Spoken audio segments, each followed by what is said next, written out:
18वां अधिकार, भगवान का धर्मोपदेश कथा, मुक्ति के भर्ता, अज्ञान रूप अंधकार के हर्ता, विश्व के प्रकाशक, समवशरण के मध्य में विराजमान और धर्मोपदेश देने में उद्यत ऐसे श्री वीर भगवान को मैं नमस्कार करता हूँ।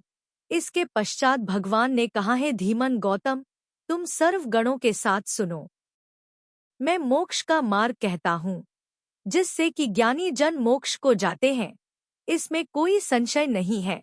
तत्वार्थ का जो शंकादि दोषों से रहित और निःशंकादि गुणों से युक्त श्रद्धान है, मोक्ष का अंगस्वरूप व्यवहार सम्यक दर्शन है। इस संसार में अरहंतों से अतिरिक्त कोई श्रेष्ठ देव नहीं है। निर्ग्रंथ गुरुओं से बढ़कर कोई उत्तम गुरु नहीं है।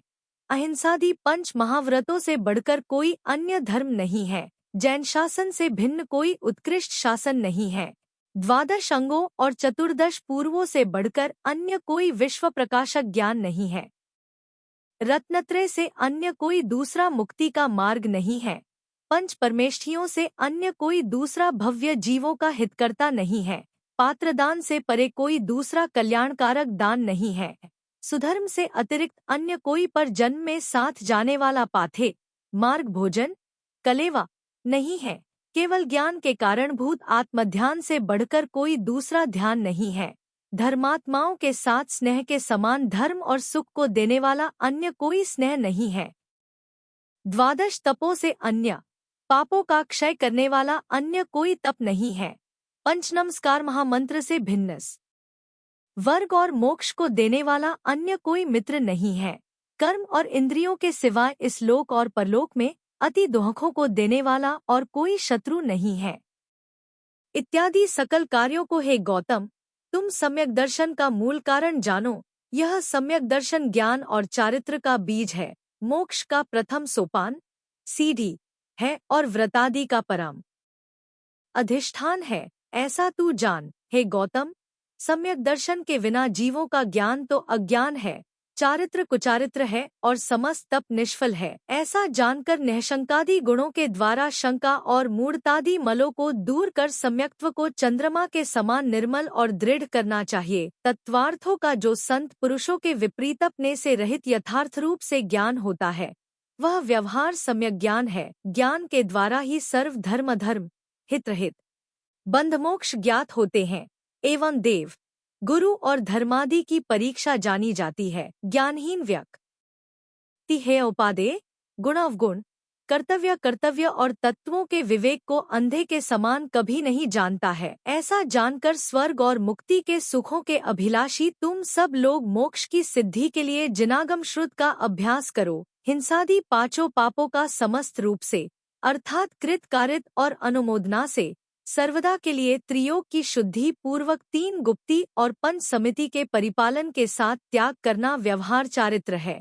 यह मुक्ति, सांसारिक भोग सुख और मुक्ति का कारण है। इसे ही कर्मों के आश्रव का रोकने वाला और सारभूत सुख का देने वाला जानना चाहिए। औरों की तो बात ही क्या है। तीर्थकर भी चारित्र के बिना शरीर को कष्ट देने वाले कोटि-कोटि तपों के द्वारा कर्मों का संवर नहीं कर सकते हैं। संवर के बिना मुक्ति कैसे प्राप्त हो सकती है और कर्मों से मुक्त हुए बिना जीवों को शाश्वत स्थायी परम सुख कैसे प्राप्त हो सकता है? अर्थात नहीं हो सकता। सम्यक दर्शन और 3 झान से विभूषित एवं देवेंद्रों से पूजित भी चारित्रहीन तीर्थंकर देव अहो मुक्ति स्त्री के मुखकमल को नहीं देख सकते हैं। चिरकाल का दीक्षित अनेक शास्त्रों का वेत्ता भी ज्येष्ठ मुनि चारित्र के बिना दंतहीन हाथी के समान शोभा को नहीं पाता है। ऐसा जानकर ज्ञानियों को चंद्र के समान निर्मल निर्दोष चारित्र धारण करना चाहिए और उपसर्ग प्रीशोह के आने पर स्वप्न में भी उसे नहीं छोड़ना चाहिए। यह व्यवहार रत्नत्रय तीर्थंकर आदि शुभपद देने वाले शुभ कर्म का साक्षात कारण है और निश्चय रत्नत्रय का साधक है। यह व्यवहार रत्नत्रय सर्वार्थ सिद्धि तक के महासुख संत जनों को प्रदान करता है, उपमारहित है, जगत पूज्य है और भव्यों का परम हितकारी है। अनंत गुणों के सागर ऐसे अपने आत्मा का जो भीतर श्रद्धान किया जाता है, वह निर्विकल्प निश्चय सम्यक्त्व है। स्वसंवेदन ज्ञान के द्वारा अपने ही परमात्मा का जो अपने भीतर परिज्ञान है, वह निश्चय सम्यक ज्ञान है। अंतरंग और बहिरंग सभी प्रकार के संकल्पों को त्याग कर जो अपनी आत्मा के स्वरूप में विचरण करना, वह ज्ञानियों का निश्चय सम्यक चारित्र है। यह निश्चय रत्नत्रय सर्व बाह्य चिंताओं से रहित और निर्विकल्प है तथा उसी भव में सज्जनों को साक्षात मोक्ष का देने वाला है। निश्चय और व्यवहार रूप यह दोनों प्रकार का मोक्षमार्ग मुक्तिस्त्री का जनक है, महान है। अतः मोक्ष के इच्छुक भव्यों को मोक्ष की आशा छोड़कर निरंतर उसे सेवन करना चाहिए। इस भूतल पर भूतकाल में जो भव्य जीव मोक्ष गए हैं, वर्तमान में जा रहे हैं और आगे जाएंगे, इस द्विविध रत्नत्रय को प्रतिपालन करके ही जाएंगे। अन्य प्रकार से कभी कोई मोक्ष नहीं जा सकता। मुक्ति का नित्य फल अनंत महान सुख है। वह परम सुख सम्यक्त्व आदि 8 परम गणों के साथ प्राप्त होता है, जो संसार समुद्र से उद्धार कर सेवन करने वाले पुरुष को 3 लोक के अग्रिम मुक्ति राज्य में स्वयं स्थापित करे। वह स्वर्ग और मुक्ति के सुखों को देने वाला धर्म 2 प्रकार का कहा गया है। पहला श्रावकों का धर्म जो पालन करने में सुगम है, और दूसरा मुनियों का धर्म जो पालन करने में कठिन है। इनमें श्रावक धर्म 11 प्रतिमा रूप है, जो 7 व्यसनों के त्यागी हैं, 8 मूल गुणों से युक्त हैं और निर्मल सम्यक दर्शन के धारक हैं। वे जीव दर्शन नाम की प्रतिमा के धारी हैं, जो इस लोक में 5 अणुव्रत, 3 गुणव्रत और 4 शिक्षाबत इन 12 व्रतों को धारण करते हैं। वे श्रावक दूसरी व्रत प्रतिमा के धारी हैं। मन वचन काय से और कृत कारित आदि से त्रस प्राणियों का रक्षण यत्न से किया जाता है।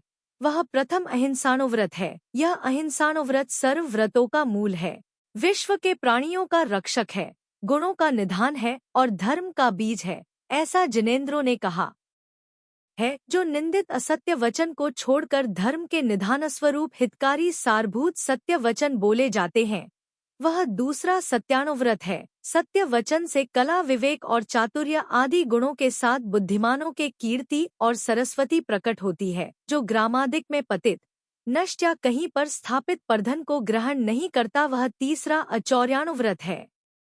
परधन के अपहरण करने वालों को इस लोक में ही चोरी के पाप से वधबंधनादि दंड प्राप्त होते हैं और परलोक में अनेक बार नरक के दोहक प्राप्त होते हैं।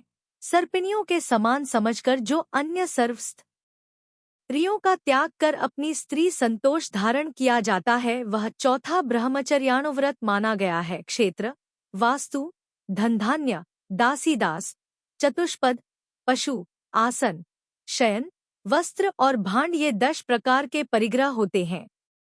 ज्ञानी जनों के द्वारा लोभ और आशारूप पाप के विनाश के लिए जो इन 10 प्रकार के परिग्रहों की संख्या स्वीकार की जाती है, वह 5वां परिग्रह परिमाणानुव्रत है। परिग्रह के परिमाण से सज्जनों की आशाएं और लोभादिक विलीन हो जाते हैं तथा इसी लोक में संतोष धर्म के प्रभाव से अनेक विभूतियां प्राप्त होती हैं।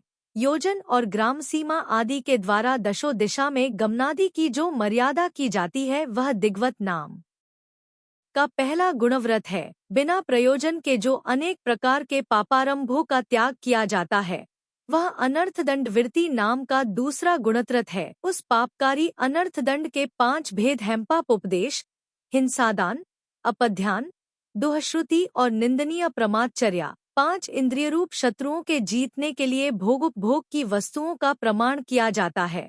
वह भोगोपभोग परिमाण नाम का तीसरा गुणव्रत है। अनंत जीव का एक अदरक आदि कंद, मूली आदि मूल, कीड़ों से युक्त फलादिक, कुसुम, फूल, अथाना, अचार मुरब्बा आदिक अभक्ष्य है।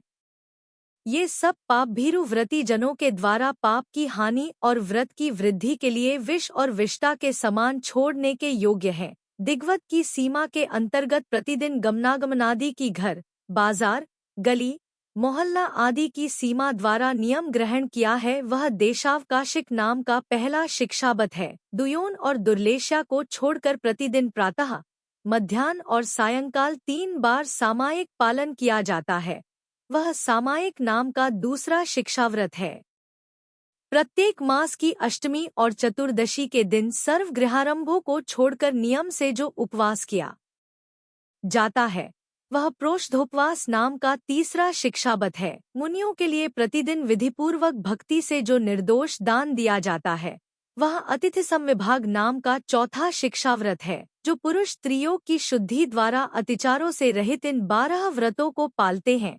उनके यह श्रेष्ठ दूसरी व्रत प्रतिमा होती है। इस प्रतिमाधारी व्रती श्रावकों को उत्तम पदों की प्राप्ति के लिए जीवन के अंत में आहार और कषायादि का त्याग और मुनियों के सकल संयम को धारण करना चाहिए। सामायिक नाम की तीसरी और प्रोषधोपवास नाम की चौथी शुभ प्रतिमा है। दूसरी प्रतिमा में बताए गए सामायिक और प्रोषधोपवास शिक्षाव्रत को निर्तिचार नियम पूर्वक पालन करने पर ही उन्हें प्रतिमा संज्ञा प्राप्त होती है। जीवदया के लिए जो सचेतन सर्व फल, जल, बीज और सचित पत्र पुष्पादि का त्याग किया जाता है, वह पांचवी सचित तत्याग प्रतिमा है। मुक्ति की प्राप्ति के लिए जो रात्रि में सदा चारों प्रकार के आहार का और दिन में मैथुन सेवन का त्याग किया जाता है, वह श्रेष्ठ रात्रिभुक त्याग अथवा दिवा मैथुन त्याग नाम वाली छठी प्रतिमा है। जो ज्ञानीजन इस जीवन में त्रियोग की शुद्धि से इन 6 प्रतिमाओं का पालन करते हैं, संतों के द्वारा वे 11 प्रतिमाधारियों में जघन्य श्रावक माने गए हैं। ये सब स्वर्गगामी होते हैं। मन वचन काय से सर्व स्त्रियों को माता के समान मानकर जो ब्रह्मचर्य का पालन किया जाता है, वह 7वीं ब्रह्मचर्य प्रतिमा है। वाणिज्य, कृषि आदि सभी गृहारंभ निंद्य और पाप के समुद्र हैं। पाप भीरु जनों के द्वारा उनका जो त्याग किया जाता है, वह आरंभ त्याग नाम की 8वीं श्रेष्ठ प्रतिमा है। एकमात्र वस्त्र के बिना पापकारी समस्त परिग्रहों का जो त्रियोग शुद्धि से त्याग किया जाता है, वह सज्जनों की परिग्रह त्याग नाम वाली 9वीं प्रतिमा है। जो रागभाव से दूर रहकर इन 9 प्रतिमाओं का पालन करते हैं, उन्हें जिनराजों ने मध्यम श्रावक कहा है। वे देवों से पूजे जाते हैं। घर के आरंभ में, विवाहादि में, अपने आहार पानादि में और धन के उपार्जन में अनुमति देने का त्याग किया जाता है। वह अनुमति त्याग नाम की 10वीं प्रतिमा है। जो कृतकारितादि दोष जनित सदोष सर्व अन्न को अभक्ष्य के समान त्याग कर भिक्षा से भोजन करते हैं, वह अंतिम 11वीं उत्कृष्ट उद्दिष्ट त्याग प्रतिमा है। जो सर्व प्रयत्न के साथ इन सर्व प्रतिमाओं को धारण करते हैं, वे जगत पूजित विरागी संत उत्कृष्ट श्रावक हैं। जो व्रती पुरुष निरंतर इस श्रावक धर्म का पालन करते हैं, वे यथायोग्य 16वें स्वर्ग तक उत्पन्न होकर उत्तम सुखों को प्राप्त करते हैं। इस भूतल पर सम्यक दर्शन से शुद्ध जीव इस श्रावक धर्म के द्वारा 3 लोक में उत्पन्न सुखों को भोग कर क्रम से मोक्ष को जाते हैं। इस प्रकार गृहस्थ धर्म के वर्णन द्वारा सरागी श्रावकों को हर्ष उत्पन्न करके तत्पश्चात उन वीर प्रभु ने साधुओं की प्रीति के लिए उनका मनधर्म निश्चय रूप से कहा। अहिंसादि सारभूत 5 महाव्रत, ईर्या भाषा ऐषणा आदि 5 शुभ समितियां, 5 इंद्रिय विषयों का निरोध, केशलुंच, समतावंदनादि 6 आवश्यक देवों के द्वारा पूज्य अचेलकना, नग्नता, स्नानत्याग, भूमिशन, अदंत धावन, राग से दूर रहते हुए खड़े खड़े भोजन करना और एक बार ही खाना, ये योगियों के धर्म के 28 मूल गुण हैं। ये निश्चयधम के मूल स्वरूप हैं। इनको सदा धारण करना चाहिए। ये लोक में लक्ष्मी और सुख देने वाले गुण प्राणों का अंत होने पर भी नहीं छोड़ना चाहिए। 22 प्रकार की परीक्षों का जीतना, आतापन आदि अनेक योगों का धारण करना, अनेक प्रकार के उपवास करना, मौन धारण करना इत्यादि मुनियों के उत्तर गुण हैं। आदि में मुनिजन सम्यक प्रकार से क्रम का उल्लंघन नहीं करके इन 28 मूल गुणों का पालन कर तत्पश्चात उत्तर गुण समूह का पालन करें। उत्तम क्षमा मार्दव आर्जव, उत्तम सत्य शौच, 2 प्रकार का संयम, 2 प्रकार का तप, उत्तम त्याग, आकिंचन्य और महान ब्रह्मचर्य ये मुनियों के धर्म के 10 लक्षण हैं और सर्वधर्म के निधान हैं। सर्वमूल और उत्तर गुणों से और क्षमादित लक्षणों से संतों को उसी भव में मोक्ष देने वाला परम धर्म होता है। इस मुनि धर्म से योगींद्रजन सर्वार्थ सिद्धि तक के तथा तीर्थंकरादि पज्जनित सुखों को भोग कर सदा मोक्ष को जाते रहते हैं। इस लोक में सर्वत्र धर्म के सदृश न कोई बंधु है, न स्वामी है, न हितकारक है, न पाप विनाशक है और न सर्व अभ्युदय सुखों का साधक है। इस प्रकार वीर जिनेंद्र ने श्रावक मुनि धर्म का उपदेश देकर काल का स्वरूप इस प्रकार से कहना प्रारंभ किया। इस मनुष्य लोक में भरतक्षेत्र स्थित आर्यखंड में प्रवर्तमान उत्सर्पिणी और अवसर्पिणी नाम के 2 काल कहे गए हैं। इसी प्रकार ऐरावत क्षेत्र में भी दोनों काल प्रवर्तते हैं। इनमें उत्सर्पिणी काल 10 कोड़ाकोड़ी सागर प्रमाण होता है। प्राणियों के तुल्य आमल के नात्र कल्पद्रुभोग भाग्यनाम रूप बल आयु शरीर और सुख के उत्सर्पण वृद्धि होने से ज्ञानियों ने इसे उत्सर्पिणी काल कहा है। जिस काल में जीवों के रूप बल आयु शरीर और सुखादि का अवसर्पण क्रमशः ह्रास होता है, उसे अवसर्पिणी काल कहा जाता है। यह उत्सर्पिणी से विपरीत होती है। इन दोनों के पृथक पृथक 6 काल विभाग कहे गए हैं। उनमें से अवसर्पिणी का पहला काल सुषम सुषमा नाम वाला है। इसका समय 4 कोड़ाकोंडी सागर प्रमाण है। इस काल के आदि में उत्पन्न होने वाले आर्य पुरुष 3 पल्य की आयु वाले, 3 कोश के ऊंचे और उदय होते हुए सूर्य के समान आभा वाले होते हैं। 3 दिन के बीतने पर बद्री फल बेर के प्रमाण वाला उनका दिव्य आहार होता है और ये सब निहार मलमूत्रादि से रहित होते हैं। उस काल में यहाँ पर मध्यांग, सूर्यांग, विभूषांग, मालांग, ज्योतिरंग, दीपांग, गृहांग, भोजनांग, वस्त्रांग और भाजनांग ये 10 जाति के कल्पवृक्ष होते हैं। वे महाविभूति के साथ दिए गए उत्तम पात्रदान के फल से पुण्यशाली उन आर्य जनों को संकल्पित भोग संपदाएं देते हैं। वे आर्य अपने आर्य उत्तम स्वभाव से जन्म के साथ ही उत्पन्न हुई स्त्री के साथ निरंतर भोगों को भोग कर मरण को प्राप्त हो वे सभी देवलोक को जाते हैं। यह उत्कृष्ट भोग भूमि समस्त सुखों को देने वाली जाननी चाहिए। वहाँ पर क्रूर स्वभावी पंचेंद्रिय और विकलत्रय तिर्यंश नहीं होते हैं। तत्पश्चात मध्यम भोग से यक दसरा सष्मा नाम का काल प्रवृत्त होता है। उसका प्रमाण 3 कोड़ाकोड़ी सागरोपम है। उसके आदि में मनुष्य 2 पल्योपमकाल तक जीवित रहने वाले, 2 कोश की ऊंचाई वाले शरीर के धारक और पूर्ण चंद्र के समान कांतिमान होते हैं। वे भोग भूमियाँ 2 दिन के पश्चात अक्षफल बहेड़ा प्रमाण वाले तृप्तिकारक दिव्य आहार को करते हैं। तत्पश्चात सुषम दुप्मा नाम वाला 2 कोड़ाकोड़ी सागर के प्रमाण वाला जघन्य भोग भूमि से युक्त तीसरा काल प्रवृत्त होता है। उसके आदि में मनुष्य 1 पल्य की अखंड आयु के धारक, शुभ 1 कोश ऊंचे उत्तम देहवाले और प्रियंगु के समान कांति के धारक होते हैं। कल्पवृक्षों के द्वारा दिए गए भोगों के भोगने वाले उन मनुष्यों का 1 दिन के अंतर से आंवले के तुल्य प्रमाण वाला तृप्तिकारक दिव्य आहार होता है। तत्पश्चात दुषम सुषमा नाम का कर्मभूमिज धर्म से युक्त 63 शला का पुरुषों को जन्म देने वाला चौथा काल प्रवृत्त होता है। इसकी जिनागम में 42,000 वर्षों से कम 1 कोड़ाकोड़ी सागरोपम स्थिति कही गई है। इसके आदि में मनुष्य 1 पूर्व कोटि वर्पजीवी 500 धनुष ऊंचे और 5 वर्गों की प्रभा से युक्त होते हैं। वे मनुष्य प्रतिदिन 1 बार उत्तम आहार करते हैं। इस काल में ये शला का पुरुष उत्पन्न हुए हैं। भावार्थ 24 तीर्थकर, 12 चक्रवर्ती, 9 नारायण, 9 प्रतिनारायण और 9 बलभद्र ये 63 शला का अर्थात गण्यमान्य पुरुष हुए हैं।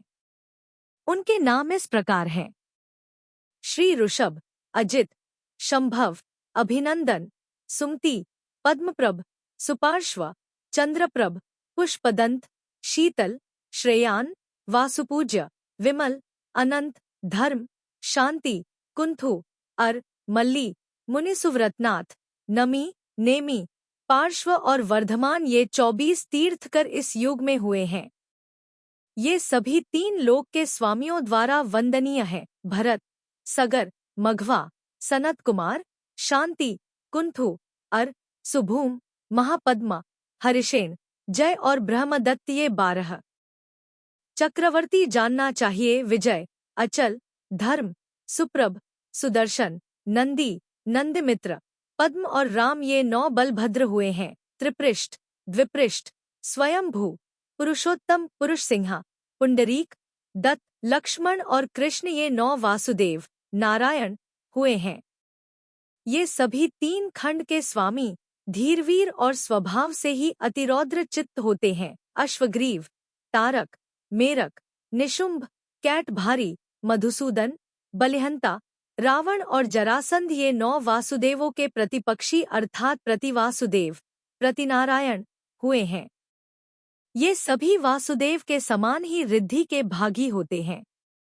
नराधिप, विद्याधराधिप और देवों से नमस्कृत चरण कमल वाले इन पूज्य 63 शला का महापुरुषों के सर्वभवांतर, चरित, रिद्धि, आयु, बल, सौख्य और भावी सब गतियों को श्री वीर जिनेश ने दिव्य ध्वनि के द्वारा विस्तार से स्वयं ही गणाधीश गौतम और सर्व गणों को शिव प्राप्ति के लिए कहा। अथानंतर दुहखों से भरा हुआ दुहशम नाम का पंचम काल होगा। उसका काल प्रमाण 21,000 वर्ष है। उसके प्रारंभ में मनुष्य 120 वर्ष की आयु के धारक और 7 हाथ के ऊंचे होंगे। इस काल के मनुष्य मंद बुद्धि से युक्त, रूक्ष देह वाले और सुखों से रहित होंगे। वे दुहखी लोग प्रतिदिन अनेक बार आहार करेंगे और कुटिल चित्त होंगे।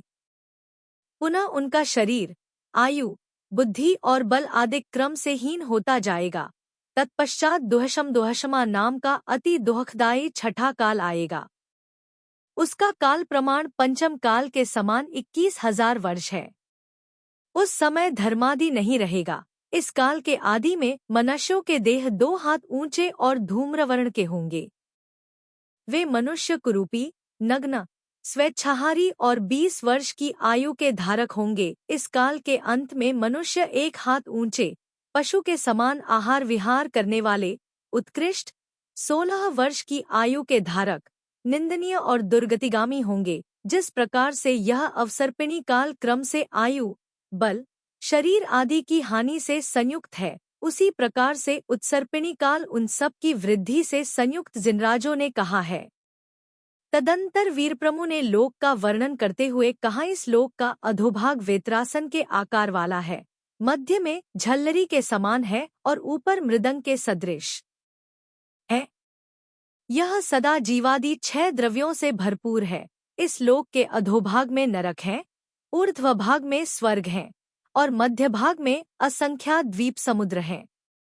इत्यादि प्रकार से सत्यार्थवादी जिनराज श्री वर्धमान स्वामी ने अनेक संस्थान वाले और स्वर्ग नरकादि विषय वाले 3 लोक का स्वरूप कहा। इस विषय में अधिक कहने से क्या, इस 3 लोक के मध्य में त्रिकाल विषक और केवल ज्ञानगोचर जितने कुछ भी शुभाशुभ पदार्थ भूतकाल में हुए हैं, वर्तमान में विद्य हैं और भविष्य में होंगे, उन सर्व पदार्थी को अलोकाकाश के साथ वीर जिनेन्द्र ने द्वादशांगत अर्थ के साथ श्री गौतम के प्रति सर्व भव्य जीवों के हितार्थ और धर्म तीर्थ की प्रवृत्ति के लिए उपदेश दिया। इस प्रकार श्री वीरजिन के मुख चंद्र से उत्पन्न हुए वचनरूप अमृत को पीकर और अपने मिथ्यात्व रूपी हलाहल विष को शीघ्र नाश कर श्री गौतम काल लब्धि से हर्ष के साथ सम्यक दर्शन इत्यादि चिंतनात् प्राप्य परमानंद मूलबणम धर्मे धर्मफ्लादो चस वैराग्य पुरस्सरम पूर्वक संसार, शरीर, लक्ष्मी और इंद्रिय भोगादि में संवेग को प्राप्त होकर अपने हृदय में इस प्रकार विचार करने लगे, अहो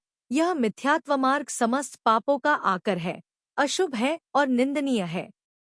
मुझ मूढ़ हृदय ने चिरकाल से इसे वृथा सेवन किया है। इस लोक में जैसे कोई अज्ञानी माला के भ्रम से सुख प्राप्ति के लिए काले सांप को ग्रहण करे, उसी के समान मैंने धर्म बुद्धि से यह महान मिथ्यात्व पाप हृदय में धारण किया। धूर्त जनों से प्ररूपित इस मिथ्यात्व मार्ग के द्वारा मिथ्यात्व को प्राप्त हुए असंख्यात मूर्ख प्राणी घोर नरक में ले जाए जा रहे हैं।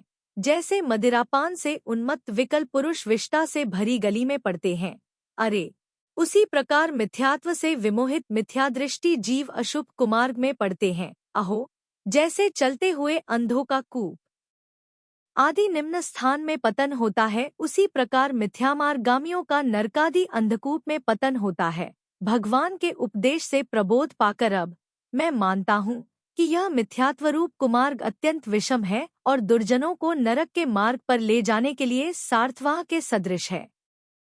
यह 6 पुरुषों से समादत है, सम्यक दर्शन, ज्ञान, चारित्र और 10 धर्मादि राजाओं का शत्रु है, प्राणियों को खाने के लिए अजगर सांप है और महापापों का आकर है। जिस प्रकार गाय के सींग से दूध, बहुत भी जल के मंथन से घी, दुर्व्यसन सेवन से यश, कृपणता से ख्याति और खोटे व्यापारादि कार्यों से धन नहीं प्राप्त होता है, उसी प्रकार मिथ्यात्व सेवन से कभी भी जड़ात्मा पुरुषों को इस लोक में न शुभ वस्तु मिल सकती है, न सुख मिल सकता है और न सद्गति प्राप्त हो सकती है। अहो, मिथ्यात्व के आचरण से तो धर्म विमुख मिथ्या दृष्टि जीव निश्चय से केवल अगम्य घोर नरक को ही आते हैं।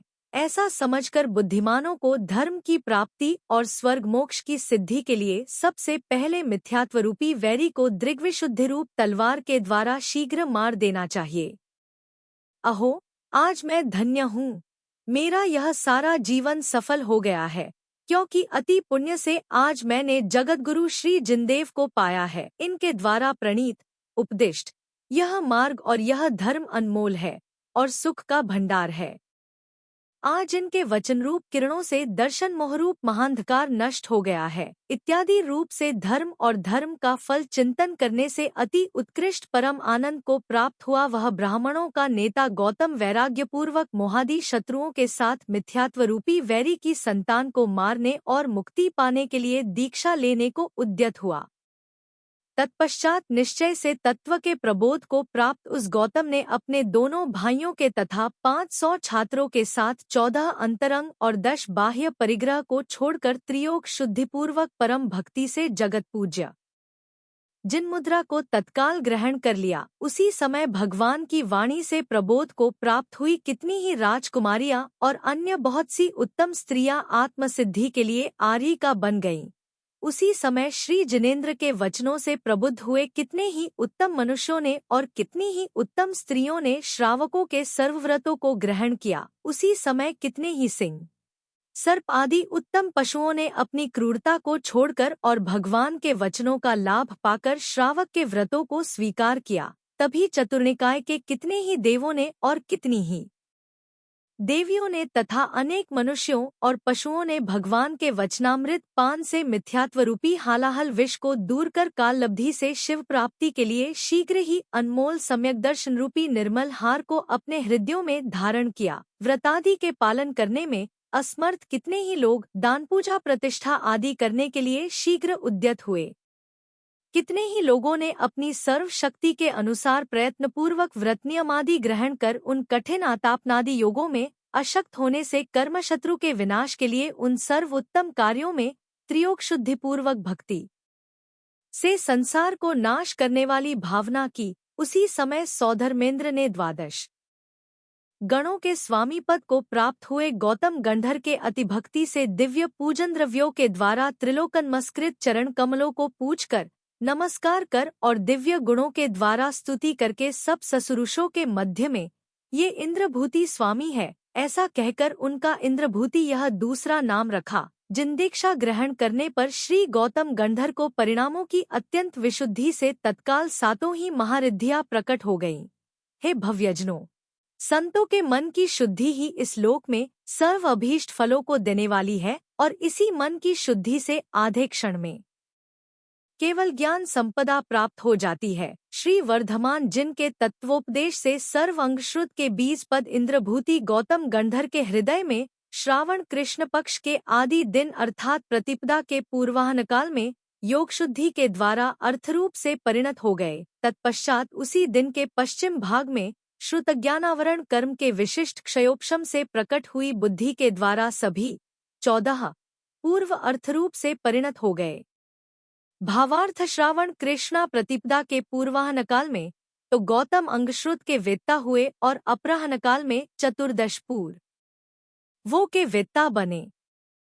इसके पश्चात सर्व अंग पूर्व के ज्ञाता और 4 ज्ञान के धारी गौतम गंधर ने अपनी तीक्ष्ण प्रज्ञा और विशाल बुद्धि के द्वारा समस्त अंगों की उत्कृष्ट रचना समस्त भव्यजीवों के उपकार की सिद्धि के लिए पूर्व रात्रि में सुभक्ति से की और रात्रि के पश्चिम भाग में पद वस्तु प्राभृत आदि के द्वारा सर्व पूर्वों की शुभ रचना पदग्रंथादि रूप से धर्मतीर्थ की प्रवृत्ति के लिए की। इस प्रकार धर्म के परिपाक से देवों से पूज्य श्री गौतम गंधर सर्वसाधु समूह के प्रमुख हुए और सकल श्रुत के विधाता बने।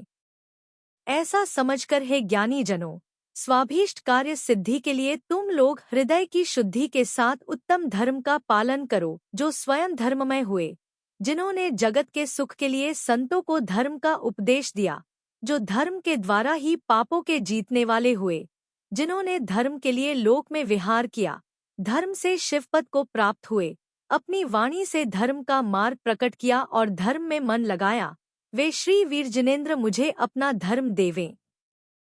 इस प्रकार भट्टारक श्री स्कलकीर्ति विरचित श्रीवीर वर्धमान चरित में भगवान के धर्मोपदेश का वर्णन करने वाला 18वां अधिकार पूर्ण हुआ।